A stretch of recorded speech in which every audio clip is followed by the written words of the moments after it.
So ngayon, pag-usapan natin kung paano ako sumahod dito sa ng 81 point something US dollar. So, ganito kasi yan guys.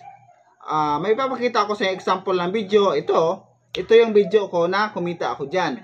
Kung mapapansin nyo, meron siyang 2,000 mahigit na views at meron siyang 33,000 na views at meron siyang 2,000 mahigit na likes. So, hindi sa likes ako kumita, kundi dito sa, yan, yung link dyan, yung may link dyan, yan nakalagay, click natin yung link, andyan po ako kumita.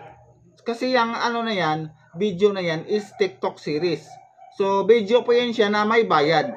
Kung may mamanood yan, magbabayad sila ng $1 mahigit. So, yung $1 mahigit, mapupunta sa akin. Yun, doon ako sumasahod.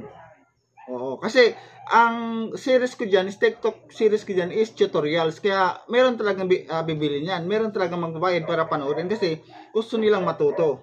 Yun po ang technique dyan kung paano tayo makakuha ng earnings dito sa TikTok series. Tutorials talaga. Oo, katulad niyan. So, at syagaan lang din dito kasi kung wala ding bibili ng mga videos mo, wala din. Pero, kung ikaw magaling ka sa mga anong bagay, talagang kikita ka dito.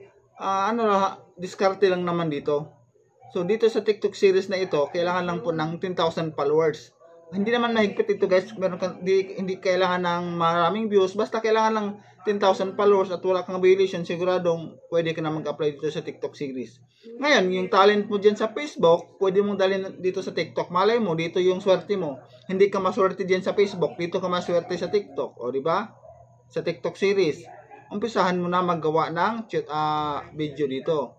Paramihin mo na yung followers mo para maka-apply ka na dito sa TikTok ng TikTok series.